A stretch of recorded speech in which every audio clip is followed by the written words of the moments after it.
একদা দূর অতীতে এক দয়ালু বণিককে আল্লাহ প্রচুর সম্পদ দান করেছিলেন।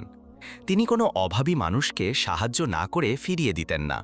যা কিছু আল্লাহ তাকে দিয়েছিলেন তা থেকে তিনি তাদের দিতেন। এভাবে চলতে চলতে তার খ্যাতি গরিব ও অভাবী মানুষের মধ্যে ছড়িয়ে পড়ল। তারা তার বাড়ির সামনে ভিড় জমাতে শুরু করল। তার ফিরে আসার অপেক্ষায় থাকত, যাতে তিনি তাদের সাহায্য করতে পারেন এবং তাদের প্রয়োজন মেটাতে পারেন। শুধু তার গ্রামের গরিবরাই নয়, আশেপাশের গ্রামের গরিবরাও তার কাছে আসতে শুরু করল। বণিকের স্ত্রী তার স্বামীর এই কাজগুলোয় অসন্তুষ্ট ছিলেন এবং তাকে তার সম্পদ নষ্ট করা বন্ধ করতে এবং শুধুমাত্র তাদের গ্রামের অভাবীদের সাহায্য করার কথা বললেন। কিন্তু বণিক তাকে বললেন, আমি ভয় পাই আমার প্রভু আমাকে জিজ্ঞাসা করবেন, কেন তুমি তোমার দান করা সম্পদ থেকে গরিব ও অভাবীদের দিলে না। তার স্ত্রী বললেন, যদি তুমি এভাবে চলতে থাকো তবে বেশি দিন লাগবে না, আমরাও তাদের মতো হয়ে যাব। এবার বণিক তার স্ত্রীর কথার কোনো জবাব দিলেন না, বরং আকাশের দিকে হাত তুলে বললেন, হে আল্লাহ, আমাকে ভালো কাজ করতে সাহায্য করো এবং তোমার দান আমার কাছ থেকে যেন বিচ্ছিন্ন না হয়। দিন কাটতে লাগল এবং বণিক তার উপার্জনের চেয়ে বেশি দান ও ব্যয় করতে শুরু করলেন। অবশেষে এমন একদিন এলো যখন তার সমস্ত অর্থ শেষ হয়ে গেল। তিনি তার দোকান বন্ধ করে দিলেন এবং তার কাছে আর কিছুই অবশিষ্ট রইল না। একদিন বণিক নিজের মনে বললেন, আমার স্ত্রী ঠিকই বলেছিল, যদি আমি এভাবে দান ও ব্যয় না করতাম তবে আমার এই অবস্থা হতো না। কিন্তু হঠাৎ তিনি এভাবে চিন্তা করা বন্ধ করে দিলেন এবং আল্লাহর কাছে ক্ষমা চাইলেন। তারপর নিজের মনে বললেন, ভালো কাজ করার জন্য আমার অনুশোচনা করা উচিত নয়। এমনকি যদি আমার কাছে এখন 1 দিরহামও থাকত, আমি তা দান করে দিতাম। যখন বণিক একজন দরিদ্র মানুষ হয়ে গেলেন, তখন তার ভেড়া চড়ানোর কাজ ছাড়া আর কোনো উপায় ছিল না। যদিও তিনি অভাব ও দারিদ্র্যের শিকার হয়েছিলেন, তবুও তিনি তার ভালো কাজের জন্য 1 দিনের জন্য অনুশোচনা করেননি। তার স্ত্রী তার বোকামি এবং তার বর্তমান অবস্থার জন্য তাকে তিরস্কার করতেন। একদিন তার স্ত্রী তাকে বললেন, আমাদের অবস্থা এখন সেই গরিবদের মতো হয়েছে যাদের প্রতি তুমি দয়া দেখাতে। তিনি জবাব দিলেন, আমাদের এখনও স্বাস্থ্য আছে, আর এটাই অর্থের চেয়ে বেশি গুরুত্বপূর্ণ। তার স্ত্রী বিদ্রূপ করে বললেন, আমার যেটা দরকার তা হলো তুমি আমার খাবার আর পোশাকের ব্যবস্থা করো, নয়তো আমি বাড়ি ছেড়ে চলে যাব। আমি দারিদ্র্য সহ্য করতে পারি না। স্ত্রীর এসব কথা শুনেও স্বামী রাগ করেননি। তিনি একজন ভালো মানুষ ছিলেন এবং বিলাসবহুল জীবনযাত্রায় অভ্যস্ত হওয়ার পর তার প্রতি স্ত্রীর কঠোরতার জন্য তাকে ক্ষমা করে দিলেন। তিনি নিজে ছোটবেলায় দারিদ্র্য চিনতেন, তাই তিনি গরিবদের প্রতি দয়াশীল ছিলেন এবং সম্পদ তার স্বভাবের কোনো পরিবর্তন আনেনি। একদিন তিনি তার ভেড়া চড়াচ্ছিলেন। এমন সময় বনে আগুন লেগে গেল। তিনি দূর থেকে একটি ছোট সাপকে আগুন থেকে বাঁচার চেষ্টা করতে দেখলেন। তার প্রতি সহানুভূতি হল এবং তিনি আগুনের মাঝখানে ঢুকে সাপটিকে বাঁচালেন। কিন্তু তিনি অবাক হয়ে গেলেন যখন দেখলেন সাপটি তার সাথে কথা বলছে এবং তার কাজের জন্য তাকে ধন্যবাদ জানাচ্ছে। তিনি খুব বিস্মিত হয়ে বললেন, তুমি কে? সাপটি জবাব দিল, আমি জিন রাজার মেয়ে, আর তুমি যেমনটা ভাবছো আমি সাপ নই। আমাকে অবশ্যই তোমাকে পুরস্কৃত করতে হবে। তারপর সে তাকে জিনদের রাজ্যে নিয়ে গেল। যখন জিন রাজা তাকে দেখলেন, তিনি তার মেয়ের প্রতি তার উপকারের জন্য তাকে ধন্যবাদ জানালেন এবং বললেন, আমরা তোমাকে অর্থ দিয়ে পুরস্কৃত করতে পারবো না, কারণ আমাদের কাছে তা নেই। তবে আমরা তোমাকে প্রাণীদের ভাষা শেখাবো, এই শর্তে যে তুমি কাউকে তা বলবে না, অন্যথায় তোমার শাস্তি হবে মৃত্যু। বণিক সম্মতি জানালেন। জিন রাজা তার কাছে এলেন এবং তার কানে ফুঁ দিলেন। তারপর বললেন, এখন তুমি প্রাণীদের কথা শুনতে পাবে এবং এমন সব গোপনীয়তা জানতে পারবে যা মানুষের কল্পনায়ও আসে না। কিন্তু তাদের ভাষা বোঝো এমনটা প্রকাশ করো না, কারণ তারা তোমাকে সতর্ক করবে এবং তোমাকে আঘাত করতে পারে। তোমার গোপন কথা তোমার হৃদয়ে রেখো। হঠাৎ সবকিছু অদৃশ্য হয়ে গেল এবং তিনি তার ভেড়া ছাড়া আর কিছুই দেখলেন না। কোনো জিনরাজ্য ছিল না। তিনি নিজের মনে বললেন, নিশ্চয়ই আমি যা দেখেছি তা ছিল কল্পনা ও বিভ্রম, তবে এটি খুব উপভোগ্য কল্পনা ছিল। নিজের বাড়িতে ফেরার পথে তিনি একটি বড় হ্রদের পাশ দিয়ে যাচ্ছিলেন। সেখানে 2টি সুন্দর মাছকে লাফাতেও খেলতে দেখলেন। তাদের একজন অন্যজনকে বলল, যদি তলায় সেই বাক্সটি না থাকত তবে আমরা সেই বড় মাছটি থেকে আড়াল হতে পারতাম না, যেটি প্রায় আমাদের খেয়ে ফেলেছিল। কিন্তু এটি খুব পুরানো বাক্স এবং মনে হচ্ছে এটি শত শত বছর ধরে এখানে আছে। বণিক তাদের কথা শুনছিলেন। তখন তিনি বুঝতে পারলেন যে জিন রাজার মেয়ের গল্পটি সত্যি, কল্পনা নয়। তিনি বললেন, আশ্চর্য, মাছটি যে বাক্সটির কথা বলল তার গল্প কি? তারা যা বলেছিল তা আশ্চর্যজনক ছিল। যাই হোক, আমি গিয়ে দেখব নিচে কি আছে। যখন বণিক হ্রদের গভীরে ডুব দিলেন তিনি একটি বড় বাক্স দেখতে পেলেন, কিন্তু এটি ছিল পুরানো এবং একটি তালা ছিল যা মরিচা ধরে গিয়েছিল। তিনি এটিকে বাইরে টেনে আনার সিদ্ধান্ত নিলেন এবং বাক্সটি এত ভারী ছিল যে তিনি এটিকে অনেক কষ্টে বাইরে আনতে পারলেন। তারপর তিনি মরিচা ধরা তালাটির দিকে তাকিয়ে বললেন, এই তালার আর চাবি লাগবে না। তিনি একটি বড় পাথর নিলেন এবং এটি দিয়ে তালাতে আঘাত করলেন আর তালাটি খুলে গেল। যখন বণিক বাক্সটির ঢাকনা তুললেন তিনি নিজের চোখকে বিশ্বাস করতে পারলেন না। বাক্সটি মুক্তা এবং হীরায় ভরা ছিল। তিনি তার প্রয়োজন মতো কিছু নিয়ে নিলেন, তারপর একটি গর্ত খুঁড়ে বাক্সটি সেখানে লুকিয়ে রাখলেন। যখন তিনি বাড়িতে ফিরে এলেন তিনি তার স্ত্রীকে বললেন, আমি একটি বিশাল গুপ্তধন পেয়েছি এবং তা থেকে আমাদের প্রয়োজন মেটানোর মতো যথেষ্ট এনেছি। তার স্ত্রী বললেন, তুমি কিভাবে এটা পেলে? বণিক জিন রাজার বলা কথার কথা মনে করলেন, তাই তিনি চুপ করে রইলেন এবং জবাব দিলেন না। তার স্ত্রী বললেন, এটা কিভাবে পেয়েছ তা গুরুত্বপূর্ণ নয়, তবে আমি আশা করি তুমি এবার শিক্ষা নিয়েছ এবং তোমার অর্থ রক্ষা করবে। তিনি তাকে বললেন, আমি গরিব ও অভাবীদের প্রতি উদার ছিলাম, তাই আমার প্রভু আমাকে আমার যা ছিল তার চেয়ে বহুগুণ বেশি দিয়েছেন। আমি কিভাবে তার বান্দাদের তার দেওয়া জিনিস থেকে দেব না? তুমি কি মনে করো না যে আকাশে একজন ন্যায়পরায়ণ ঈশ্বর আছেন? স্ত্রী এক মুহূর্তের জন্য চুপ করে রইলেন এবং বললেন, নিঃসন্দেহে একজন ন্যায়পরায়ণ ঈশ্বর আছেন, তবে আমি মনে করি তুমি ভাগ্যবান ছিলে, আর কিছু নয়। অনেকেই গুপ্তধন পেয়েছে কিন্তু তোমার মতো গরিবদের দান বা দেয়নি। এবার আমি আমার বাড়ির সামনে যাকে পাবো তাকে তাড়িয়ে দেব। সুযোগ দুবার আসে না এবং ভাগ্য বারবার আসে না, আর তুমি যে অর্থ ব্যয় করবে তার জন্য আমি তোমার হিসাব নেব। বণিক তার স্থির অকৃতজ্ঞতায় ব্যথা অনুভব করলেন এবং নিজের মনে বললেন, আল্লাহ নিশ্চয়ই আমার ধৈর্য ও বিশ্বাসের পরীক্ষা নিচ্ছেন।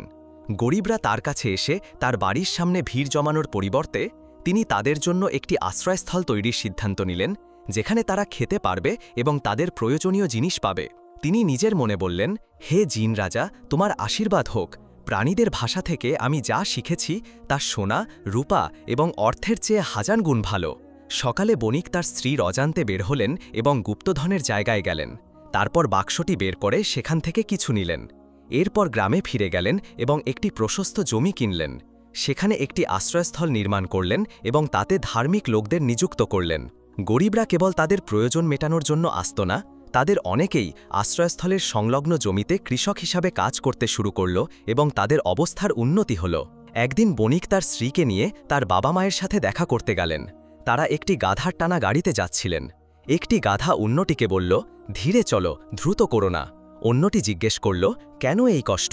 আমাদের দ্রুত পৌঁছানো উচিত যাতে আমরা খেতে পারি এবং বিশ্রাম নিতে পারি, কারণ বণিক ভেজা জব কিনেছেন এবং আমি এটি চেখে দেখার জন্য মরিয়া।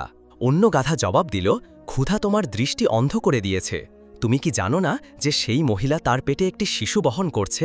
যদি আমরা দ্রুত যাই তবে গাড়িটি কাঁপবে এবং মহিলাটির গর্ভপাত হবে, আর আমাদের মালিক এর যোগ্য নন। তিনি কখনো আমাদের প্রতি কর্তব্য পালনে ত্রুটি করেননি। বণিক তাদের কথা শুনছিলেন এবং যখন তিনি জানতে পারলেন যে তিনি একটি শিশুর জন্ম দিতে চলেছেন তখন তিনি আনন্দিত হলেন। তারপর তার স্ত্রীর কাছে গিয়ে ফিসফিস করে বললেন, তোমার গর্ভে যা আছে তার জন্য তোমাকে অভিনন্দন। মহিলাটি অবাক হয়ে তাকে জিজ্ঞেস করল, তুমি কিভাবে জানলে যে আমি গর্ভবতী? আমি কাউকে বলিনি এবং মাত্র কয়েকদিন আগে জেনেছি যে আমি গর্ভবতী। লোকটি জবাব দিল, আমি শুধু অনুভব করেছি। মহিলাটি নিজের মনে বলল, এই লোকটি একটি গোপনীয়তা লুকিয়ে রেখেছে। 1 মাস আগে সে একটি গুপ্তধন পেয়েছিল, কিন্তু কিভাবে পেয়েছিল তা আমাকে জানায়নি, এবং মাঝে মাঝে সে আমাকে এমন কিছু জিনিস বলে যা আমি বিশ্বাস করি না, কিন্তু পরে তা সত্যি বলে প্রমাণিত হয়। এখন থেকে আমি তাকে নজর রাখব যাতে আমি জানতে পারি সে আমার কাছ থেকে কি লুকাচ্ছে। একদিন এক লোক বণিকের কাছে এসে বলল, আমার কাছে প্রচুর লেবু এবং কমলা রয়েছে। আমি খবর পেয়েছি যে আমার মেয়ে অসুস্থ হয়ে পড়েছে এবং আমি দ্রুত তার কাছে ফিরে যেতে চাই, তাকে দেখতে এবং তার চিকিৎসা করতে। আমি তোমাকে এই জিনিসগুলো অল্প টাকায় বিক্রি করব। বণিক তার গুপ্তধনের যা কিছু অবশিষ্ট ছিল তা বের করে লোকটিকে দিলেন। তার স্ত্রী কি ঘটছে তা দেখছিলেন। লোকটি চলে যাওয়ার পর তিনি তার কাছে এসে বললেন, হে নির্বোধ, কে এত কিছু কিনবে? এসব আমাদের কাছে নষ্ট হয়ে যাবে এবং আমরা আবার গরিব হয়ে যাব। তিনি জবাব দিলেন, রিজক আল্লাহর হাতে। যখন বণিক একা ছিলেন তখন তিনি বললেন, তার কথা হয়তো ঠিক, কিন্তু আমি লোকটির সাথে ভালো ব্যবহার করতে চেয়েছিলাম। এমন সময় 2টি চড়ুই পাখি জানালায় এসে বসল। তাদের একজন অন্যজনকে বলল, আমাদের আগামীকাল এখান থেকে চলে যেতে হবে, কারণ আবহাওয়া পরিবর্তিত হবে এবং খুব ঠান্ডা হয়ে যাবে। যখন বণিক এটা শুনলেন তিনি নিজের মনে বললেন, আমি এখন লেবু আর কমলা বিক্রি করব না, আমাকে শুধু অপেক্ষা করতে হবে এবং দেখতে হবে কি হয়। তার স্ত্রী তাকে বিদ্রূপ করে বলতেন, ওঠো নির্বোধ, তোমার পণ্য বিক্রি করো, হয়তো তোমার ক্ষতির কিছুটা পুনরুদ্ধার করতে পারবে। তিনি তাকে বলতেন, তোমার তীব্রা ঠান্ডার জন্য প্রস্তুত হওয়া ভালো। স্ত্রী তার কথা শুনে অবাক হতেন এবং মাঝে মধ্যে তাকে যা বলতেন তাতে বিস্মিত হতেন। কয়েকদিন যেতে না যেতেই শীতকাল অপ্রত্যাশিতভাবে আগেভাগে এসে গেল। আবহাওয়া খুব ঠান্ডা ছিল, তাই মানুষ অসুস্থ হয়ে পড়ল এবং কাশি ও জ্বর বেড়ে গেল। ডাক্তাররা তাদের জন্য লেবু এবং কমলা সুপারিশ করলেন, যার দাম বেড়ে গিয়েছিল এবং বাজার থেকে অদৃশ্য হয়ে গিয়েছিল। বণিকরা শুনল যে একজন লোকের কাছে প্রচুর লেবু এবং কমলা রয়েছে, তাই তারা তার বাড়ির দরজায় ভিড় জমালো। তাদের সাথে সোনা ও রূপার সিন্দুক ছিল।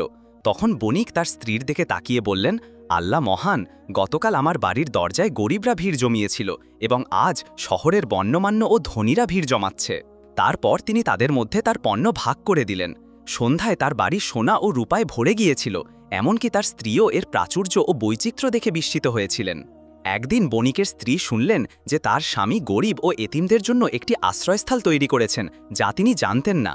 তিনি ভয় পেয়ে গেলেন যে তিনি লেবু এবং কমলার ব্যবসা থেকে যা উপার্জন করেছেন তাও গরিব ও অভাবীদের জন্য ব্যয় করবেন। তিনি নিজের মনে বললেন, সুযোগ দুবার আসে না। তাই তিনি তার স্বামীর কাছে গিয়ে বললেন, তোমার গরিবদের কারণে যা ঘটেছিল তা থেকে কি তুমি শিক্ষা নাওনি? তিনি জবাব দিলেন, আমাদের কাছে যে সোনা ও রূপা আছে তা কি তোমার জন্য যথেষ্ট নয় যে তুমি তাদের রুটি নিয়ে গরিবদের সাথে প্রতিযোগিতা করবে? তিনি বললেন, আল্লাহ তাদের রিজক দেন এবং তাদের দেন যেমন তিনি তোমাকে রিজক দিয়েছেন এবং দিয়েছেন। তারপর তিনি বললেন, আমি জানি তোমার একটি গোপনীয়তা আছে যা তুমি লুকিয়ে রাখছো। যদি তুমি আমাকে সত্য না বলো তবে আমি মানুষের মধ্যে গুজব ছড়িয়ে দেব যে তুমি একজন জাদুকর এবং এটাই তোমার সম্পদের রহস্য। বণিক এটা শুনে ভয় পেয়ে গেলেন এবং নিজের মনে বললেন, আমি তাকে আমার গোপন কথা বলবো, কারণ মৃত্যু হাজার গুণ ভালো এমন একটি অভিযোগের চেয়ে যা আমার জীবনভর আমার সাথে লেগে থাকবে। মানুষ যা বলা হয় তা বিশ্বাস করে। কিন্তু তিনি আবার নিজেকে বললেন, যদি আমি আমার স্ত্রীকে আমার গোপন কথা বলি তবে আমি মারা যাব, যেমন জিন রাজা আমাকে বলেছিলেন। তখন কে গরিব ও দুর্বলদের দেখাশোনা করবে?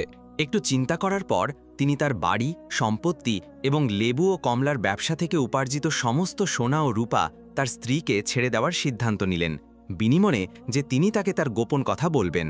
তাই তিনি এবং তার স্ত্রী বিচারকের কাছে গেলেন এবং তিনি তার সমস্ত সম্পত্তি তার স্ত্রীর নামে লিখে দিলেন। তবে যে জমিতে তিনি আশ্রয়স্থল তৈরি করেছিলেন সেটি দান হিসাবে রয়ে গেল। তারপর তিনি তার স্ত্রীকে বললেন, দয়া করে আজ থেকে আমার কাছে এসো না। যদি তুমি তা করো তবে আমি তোমাকে তালাক দেব। এখন আমরা প্রত্যেকে যার যার মতো জীবনযাপন করতে পারি। আমরা দুজন কোনো দিক দিয়েই এক রকম নই। তারপর তিনি গরিব ও এতিমদের জন্য নির্মিত আশ্রয়স্থলে বসবাস করতে চলে গেলেন। তিনি বারবার বলতেন, আমার মৃত্যুর পর ভালো কাজ এবং গরিবদের দোয়া ছাড়া আমার আর কিছুই কাজে আসবে না। এদিকে স্ত্রী বাড়ি ভেঙে রাজকীয় প্রাসাদের মতো একটি প্রাসাদ তৈরি করার সিদ্ধান্ত নিলেন। তিনি বললেন, আমি বড় বড় ব্যবসায়ীদের সাথে চুক্তি করব, যাতে আমি আরও ধনী ও সম্পদশালী হতে পারি। আমি কখনো আমার স্বামীর জীবন পছন্দ করিনি, যেখানে তিনি আমাকে বঞ্চিত করে অন্যদের দিতেন। অল্প সময়ের মধ্যেই তিনি তার প্রাসাদ তৈরি করলেন এবং তাতে সোনা ও রূপা জমা করলেন এবং তাতে বাদ্যযন্ত্র ও গানের ব্যবস্থা করলেন। কিন্তু তিনি তাতে প্রবেশ করে উপভোগ করার আগেই মাটি কেঁপে উঠল এবং প্রাসাদটি তার সমস্ত কিছু সহ মাটির নিচে চলে গেল। তার কাছে আর কিছুই রইল না। আল্লাহ চাইলেন যে তিনি সেই গরিবদের একজন হয়ে যান যাদের প্রতি তিনি তার স্বামীকে দয়া করা থেকে বিরত রেখেছিলেন। এই সময়ে তিনি তার সন্তান জন্মদানের দ্বারপ্রান্তে ছিলেন। তিনি তার ভেঙে পড়া প্রাসাদের সামনে বসে কাঁদতে লাগলেন এবং বিলাপ করতে লাগলেন। সবকিছু হারানোর পর কোথায় যাবেন তা জানতেন না। মানুষ তার পাশ দিয়ে হেঁটে যাচ্ছিল এবং তাকে পাত্তা দিচ্ছিল না। গরিবরা এসে তাকে খাবার ও অর্থ দিত। তিনি এতে অবাক হয়ে বলতেন, কিভাবে একজন গরিব দান করে আর একজন ধনী বিরত থাকে? কিন্তু তিনি তাদের কাছ থেকে কিছুই নিলেন না। এই অবস্থায় তিনি 3 দিন থাকলেন, যতক্ষণ না তার ক্ষুধা তীব্র হল এবং তিনি শুকনো রুটির জন্য পথচারীদের কাছে অনুরোধ করতে শুরু করলেন। একদিন বণিক পাশ দিয়ে যাচ্ছিলেন এবং দেখলেন যে তার বাড়িটি মাটিতে মিশে গেছে এবং তার স্ত্রী একজন নোংরা ও দুর্গন্ধযুক্ত ভবঘুরেতে পরিণত হয়েছেন। তিনি তাকে একটি ছোট বাড়িতে নিয়ে গেলেন, যা তিনি তার জমিতে আশ্রয়স্থলের পাশে তৈরি করেছিলেন নিজের বসবাসের জন্য। তিনি 1 মাস ধরে তার যত্ন নিলেন, যতক্ষণ না তার জীবনে আবার প্রাণ ফিরে এলো। এর কয়েকদিন পরেই তিনি একটি সুন্দর শিশুর জন্ম দিলেন। বণিক লক্ষ্য করলেন যে তিনি আর অভিযোগ করছেন না বা কিছু নিয়ে অভিযোগ করছেন না, যদিও তার জীবন সহজ ছিল। তিনি আশ্রয়স্থলে সংলগ্ন জমিতে অন্যান্য শ্রমিকদের মতো কাজ করতেন, যেটি তিনি গরিবদের জন্য দান করেছিলেন। একদিন তার স্ত্রী তার পাশে দাঁড়িয়ে বললেন, তুমি চাইলে আমি তোমাকে সাহায্য করব। তিনি অবাক হয়ে বললেন, কিন্তু এটা গরিবদের কাজ। তিনি জবাব দিলেন, গরিবদের কি হয়েছে? আল্লাহ দুনিয়াতে তাদের রিজাক আটকে রেখেছেন, তবুও তারা সব কিছুর জন্য আল্লাহর প্রশংসা করে। তারপর তিনি তার দিকে তাকিয়ে হাসলেন এবং বললেন, আমাকে ক্ষমা করো হে স্বামী, আমি তোমার প্রতি ভুল করেছি এবং তোমার অর্থ নষ্ট করেছি। তিনি জবাব দিলেন, তুমিই আমার সমস্ত সম্পদ, আর আমার ছেলে আমার প্রাণ। আমরা এই ছোট বাড়িতে বসবাস করব এবং পাশের জমিতে কাজ করব, আর তাতে আমরা সবচেয়ে সুখী মানুষ হব। আর আল্লাহর প্রশংসা, স্বাস্থ্যই যথেষ্ট আশীর্বাদ। এখানেই আজকের গল্প শেষ। আপনারা সবাই আল্লাহর হেফাজতে থাকুন এবং রাসূলুল্লাহর প্রতি দরুদ ও সালাম পাঠাতে ভুলবেন না।